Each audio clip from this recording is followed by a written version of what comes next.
Welcome back, everybody, to what very well may be the finale to our Easter egg breakdowns of Batman: The Adventures Continue. The most recent release was Chapter 14, completing the 7 full physical issues that were announced back in, what was it, February or something? March, April?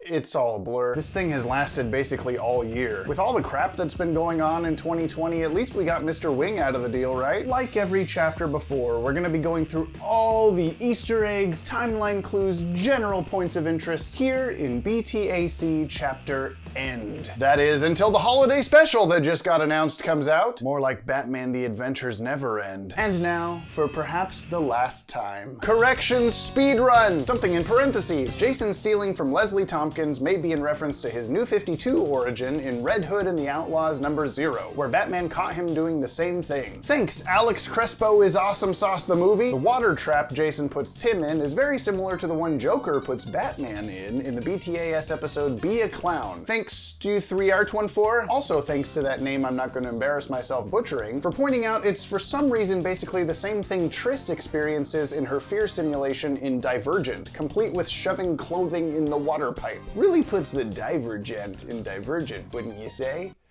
I stole that joke from my friend Will. The Gotham Museum of Natural History is indeed in Chinatown in LEGO DC Supervillains, according to DC Comics Racing. But in that same game, the Iceberg Lounge is located in East Gotham. So long story short, we may never know which of these 8 dots is the museum, so be it. Regarding Penguin and Joker's friendship, or lack thereof, Lefty Knox, Devin Kavanaugh, and Chris Clark remind me that in the episode Birds of a Feather, Penguin returns home after being released from jail, expecting to find a welcoming party of rogues, including Two-Face, Croc, Joker, old shoe. So at least at some point they were okay friends. According to Jason Jackson James, nice last third of your name, Straight Man's Captain America-style super serum origin is also similar to that of Bane, who was experimented on using Venom, which we get a close and gross look at in Batman and Robin. And finally, we did see alcohol present in Batman the Animated Series besides Dick Grayson's wine incident in Joker's Millions, where Joker's body double Ernie orders A bottle of your best, my dear,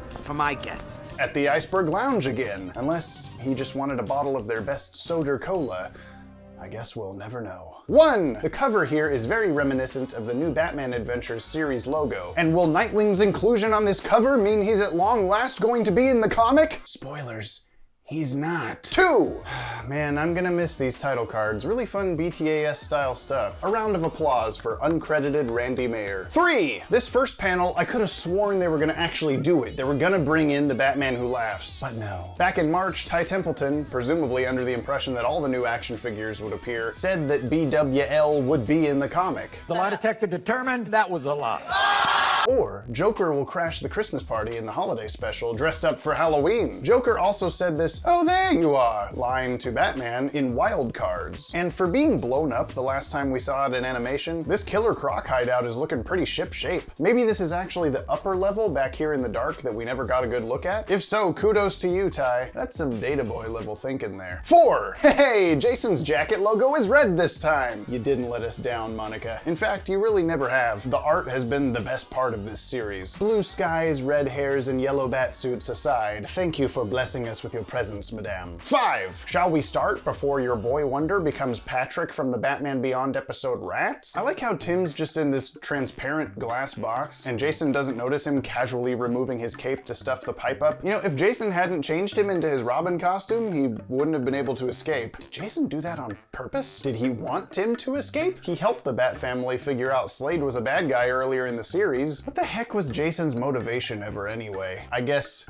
to sell action figures is pretty close. 6! Another Nightwing reference with no Nightwing. And if Joker could get out of his chains the whole time, why didn't he do so while Batman was unconscious? Where's the fun in that? 7! So Jason reveals that he managed to hook onto this balloon and escape the explosion, which we saw floating away at the end of the flashback in Chapter 12. But then, how did he manage to stumble into these exploding gas tanks and not himself explode? He burst into pixels. Another turning point. 8! Who was Jason whipping a pistol out on, Monica? Why, it was the Joker, baby! Will he pull the trigger? Yes! I actually gasped when I saw this happening because I thought they were gonna kill Joker, something that would immediately place this comic in an alternate universe. But again, No, I can't ever have what I want. Unless I want Mad Hatter's face to change, then I'm golden! Speaking of, I don't think I remembered to mention before that we purchased Mark Morales' inks to the Jason Kicks the Rogues Gallery's ass page from chapter 11. And would you look at that, Penguin was originally drawn in his TNBA design. The plot continues to thicken. Wait, was Clock King accidentally inked as Riddler? This scene of Jason trying to force Batman to kill Joker is pretty damn close to the same one from the end of Under the Hood, though Jason isn't holding a gun to Joker's head and the place isn't rigged with explosives. His plan here is much less thought out. You had 4 years, buddy. Speaking of 4 years, have you voted yet? 9! Damn, Batman with the savage diss. Jason weak? I bet he could outbench little Timmy easy. Robin 3 was the name of a Tim Drake-centered comic miniseries that began in December 1992. The third in a line of titles after Robin and Robin 2. Are the first two about Dick Grayson and Jason Todd, you ask? No, silly, they're all about Tim Drake. Why would you even think that? Ooh, after 3 Jokers is over, they should do a 3 Robins. Except all 3 are Tim Drake. No? That sounds stupid and terrible? Alright, I'll settle for Mr. Wing, the adventures continue. 10. Joker calls Jason Little Red, another Red Riding Hood reference, and also jokes that Batman gets Robins by the dozen. Counting all the kids that tried out for the part in Batman and Robin Adventures number 6, there's close to a dozen Robins in the DCAU now. Run this headline. No one replaces Robin, except at least 2 people. One more crack and I'm gone has a cheeky double meaning here, both the physical cracks in the glass and Joker cracking jokes. And now Jason's trying, okay, Batman won't kill Joker, I'll make him have to or else Joker will kill him. And Joker's like, LOL, you don't own me. Was this Jason's only backup plan? You had 4 years! Come to think of it, this whole thing wasn't even plan A. He tried to kill the Joker outright a few chapters ago. 4 years! It's time to take a quick commercial break, but we'll be back with everything else this comic has to offer, including technology that shouldn't exist yet. When crime gets this big, you need a squad, the Batman Crime Squad. Hello, everybody. This is going to be a pretty short Patreon party today. We don't have any new patrons. What the heck? That's okay. I get it. Money, whatever. I was looking back and almost 2 years ago exactly to the day, I posted an update video in my living room here while I was moving into this apartment. And it didn't look very different from how it does now. Kind of torn apart and stuff just everywhere, which it's like now because I'm moving out of this apartment. Every Willet cannon except the first one was filmed in this kitchen here in front of me. All the blue backdrop stuff is in front of that door over there. The basement that Maddie lives in is over there too. All sorts of stuff over the last couple of years. This place is so small, but I am gonna miss it a little bit. I've got one more sketch for our story stuff that I have to film here before we leave, so it's gonna be kind of a race to the finish to make that happen. But you don't care about any of that. I'm just gonna read off the patron names that we have to always say because they give us lots of money. And that includes Robert Sterling, Aaron Young, Cameo Shadowness, Casey, Cody, Hazel Malik, Luke Mears, Mac, The Nerds with Attitude, and of course, Richard Mon 12. Thank you so much to all of those people. If you would like to become a patron of the Watchtower Database, you can go to patreon.com/DCAU Watchtower. Lots of cool stuff over there. You can get artwork drawn by me. You can hang out with me, Maddie, and Ted on monthly Zoom calls. You can see all these videos a day early. You can vote on videos. There's even a super high tier where we will fly to your house and cook you spaghetti when the pandemic is over. And I swear to God, if you comment and say that there's not a pandemic and it doesn't matter, just anyway, that's it. Those are the names. Patreon.com/DCAU Watchtower. Go over there, check it out. Leave a nice eulogy to my apartment in the comments below. Feed that algorithm beast. He's hungry, he's ravenous, he's coming for you. Enjoy the rest of this finale video. Goodbye. These and other incredible Batman toys are available at a store near you. 11! Though he doesn't go as far as his comic book counterpart, Joker giddily ranting about this finally being the way he wins is similar to Under the Hood, where he wants to make sure Batman and Jason don't stop each other. And he says if Jason attempts to kill him, he'll be laughing while Jason pulls the trigger, which is the opposite of what happens when he actually dies. That's not funny. That's not... But the situation is certainly more humorous for him here. In this version, he gets the bat humiliation he wants, and he himself is not the butt of the joke. To him, that is funny. 12! Oh wait, here comes Straight Man. It's Straight Man, I guess. That's very good timing. don't you think? Did he not die under that ice chandelier? We didn't see his body, but I guess it must have been moved. Or he escaped before the police arrived? At least this is the last off-screen guess I'm gonna have to make for a while. Straight Man is called partner again by Joker. There's no way this is not on purpose. And while it does fit into the old structure of Mr. I came out in the 90s Batman the Animated Series, come on. It's 2020. Why is this only happening in subtext? Joker and Straight Man, just say it. Joker and Straight Man get it on top of a giant whoopee cushion. A cushion for whoopee. Straight Man bursting out of the water like this reminds me of some other oh, Free Willy, that's it. Wait, there's a homing device inside Straight Man's skull that allows him to find the Joker, and his proximity to Joker causes a beeper to go off? This is not how homing devices work. This is the opposite of how homing devices work. I assume it's supposed to be like when Batman remotely calls the Batmobile, Joker is remotely calling Straight Man, but then don't say homing device, it's a pager, a beeper. Why the hell would you surgically implant a beeper in Straight Man's skull? Even Big Bob never went that far. If my daughter Helga doesn't win the contest, you get your first beeper free! 13. Again, no one saw Tim escape. Did the cape clog actually work, or did Straight Man's explosive entrance shatter the glass and or burst the pipe? Not enough panels and not enough comic issues. 14. Is Batman and Robin's use of the crowbar to beat up Joker and Straight Man supposed to be some kind of redemption for Jason's torture? Feels a little forced, but damn if this Batman pose ain't cool. I'm more about the setup than the payoff. You can say that again, Mr. Dini. 15. Both of Straight Man's big wall punches look like Fairly Odd Parents art style. Is that just me? Joker calls Straight Man Big Dummy, much like Scarface often calls the ventriloquist. Or like the Legion of Doom member, the Dummy from JLU, who's a big dummy. Is this a person? Is this a person in a big ventriloquist dummy costume?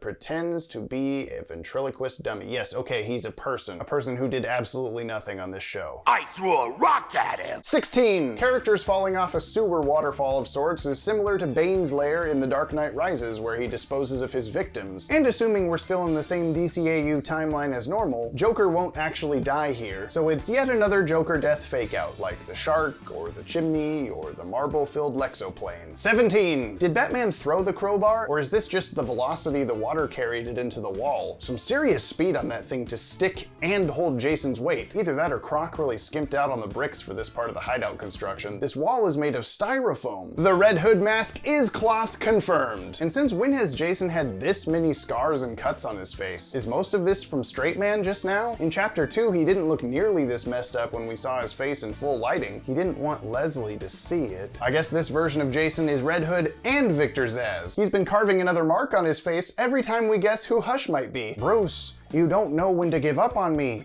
I never will. But also Batman, well, I don't see anybody here in this explosion wreckage. Time to not think about him for 4 years. For how long? Until I can't live up to your code again? You know, 91939? 18. Whee! Sewer water is fun! Another emotional DCAU ending in a sewer, like Mask of the Phantasm. Well, emotional. Save the Robin who needs you. Or don't.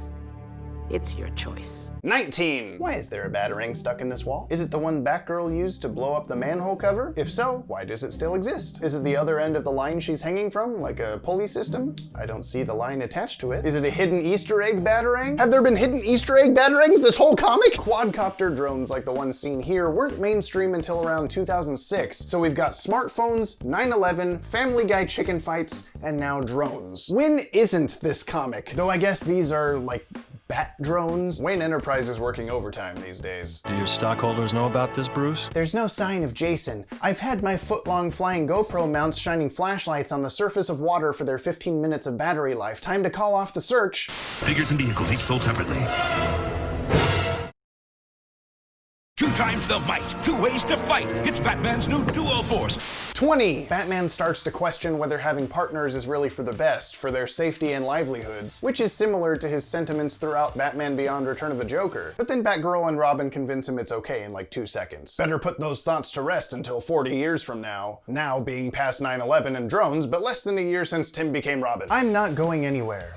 Ooh, sorry Tim, but that is incorrect. 21 and 22. Okay, I gotta give these guys props. This is a pretty cool ending. The boys over at the DCAU Review podcast speculated in their coverage of this comic that Jason would have to either become Batman's ally or die, since we never see him later on in the timeline. But Neither happens. In fact, he's rescued by good old Slade and Sonny, who are mysteriously not in jail. Did Lex Luthor bail them out? Please answer this someday. And since they found Jason near the water, were they in the same hideout as before? Hide in plain sight, I guess. This would mean we can at least assume that the Killer Croc lair was near this dot, which could potentially wash Jason down near the Tri-Corner Yards, where we assumed Slade's hideout was a few issues ago. Deathstroke on a boat? May I offer you the post-credits scene from the Justice League movie? It's a little odd that Jason is just cool with Slade after alerting Batgirl and co to his evilness before. I don't know what's going on anymore. And finally, I'd say it's a missed opportunity to not end the comic with, and the adventure continues. You know, like in Star Trek 3. Conclusion. In the future, everyone is hush for 15 minutes. Oh, these videos are way longer. Well, Database, this is it. Basically, until the Christmas one. What have we learned here? I guess the Leslie Tompkins chemicals were in fact for the tranquilizers, Straight Man didn't die, and Nightwing must be super busy right now. Or that first punk was so bad he never knew any of this was going on. But beyond that, we've learned that Batman did in fact have another Robin between Dick and Tim, whether you like that or not. In fact, you want to know the perfect summary to all this Jason stuff? It's right here in this issue. Fantastic story! I always wondered what happened to you. Really? No.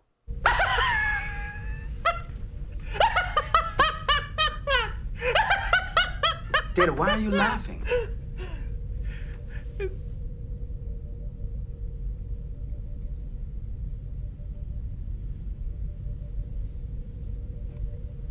I do not know. It's kind of sad that the best DC universe has arguably the worst Jason Todd story, because it didn't need one. But despite all the jabs we've made at this thing across all 14 chapters, it was still really cool to get this much new DC Animated Universe content again. Sure, we've gotten a movie here, a short there, a Ninja Turtles crossover there, but regardless of how well BTAC does or doesn't fit into the previously established continuity of this world, who would have ever thought this would happen? Besides the scheduling conflict-riddled tie-ins to the recent Batman and Harley Quinn movie, the last time we got an official, long-form, made by these guys DCAU comic series was Batman Adventures Volume 2, which ended in fall 2004, 16 years ago. And I'd like to think that for at least the last 5, we at the Watchtower Database have helped do our part to reinvigorate that DCAU spark in the zeitgeist. Batman the Animated Series is the best thing ever, and there being more of it is always, always something I will welcome and lose my mind about, both in anticipation over the months leading up to its debut, and while I'm reading and they got the Lost Years wrong or whatever. Why does everyone who makes the DCAU have such a hard time keeping track of the DCAU? Hire us! Hire us to do that for you! Probably my favorite arc of this series was Mentors, the Slade-centric one. It's the one with the least continuity kerfuffles, it's a character I always wanted to see make his way into this universe, and it felt the most like an old episode of the cartoon. Sure, he was defeated a little embarrassingly, but hey, we gotta remember how goofy the animated series really was. How goofy Batman the Animated, not like Goof Troopers. This was a Warner Brothers cartoon. The Looney Tunes guys. This Batman shares a multiverse with Scooby-Doo and Freakazoid. I think we can cut it some slack. This little ending scene in particular, they just had to make me hope we get more of this comic down the road. Now I gotta know what a DCAU Deathstroke Red Hood team-up might look like, and whatever's going on with Firefly and Cobra. Just don't take another 16 years to tell me, please. And how about set it after JLU next time, okay? All that being said, and all hours of the previous breakdowns being said, in addition to a video I'm sure we'll make once the holiday special comes out, this does not mark the end of our Adventures Continue content by a long shot. Sorry, not sorry. Before you know it, you'll get a Will It Canon deep dive, a timeline video, all the stuff you expect here on this channel. But we've also got a big laundry list of other ideas, sparked from just these 7 new comic books. No end in sight for DCAU subjects to cover, especially if they keep pumping out news stories before we can even catch up to the first several hundred. So be sure to subscribe if you haven't already, so you don't miss any of that, or any of the other videos we have on the horizon for the rest of this year into 2021. A year that will hopefully make us all say, I'm okay for the moment. With the holiday special issue coming up, what do you think will happen? Will Nora Freeze be revived in time for Christmas dinner? Will Santa Claus be Hush? Will Mr. Wing, in fact, as predicted, put the star on top of the tree? Guess we will just have to wait and see. I cannot thank enough the people you see here on this list who have supported us through this whole bat-tastical journey, and who continue to stick around through all our feeble and cringy attempts at internet stardom. I mean, Come on, we uploaded a video in the middle of the night that's just Maddie apologizing to his Batman stuff for 30 seconds and you still give us money? These are the best people. If you think of yourself as a best person as well, you may be interested in patreon.com/DCAU Watchtower, a place where we give you lots of cool exclusive stuff in exchange for your monthly pocket change, including voting for upcoming videos that you want to see, which we're gonna need pretty soon with this comic series not taking up every other week anymore. Thank you so much to everyone who joined me on this Adventures Continue adventure. It's been crazy, but a lot of fun. Ending it is bittersweet. And I also have to give a huge thank you to my cohorts Maddie and Ted, who stayed up past midnight with me every time a new issue came out, just so we could talk about it for an hour or so and compile all the notes I'd used to make these videos. There's a lot going on behind the scenes here all the time, and I'm super grateful to have a team like this. Mwah. Love you guys. This is also the last time you'll be seeing this particular backdrop setup thing. I'm moving out of this apartment in less than a week. I guess that's what the opening skit could be a metaphor for. Either that or I'm wanted for murder and I gotta get out of here anyway. See ya!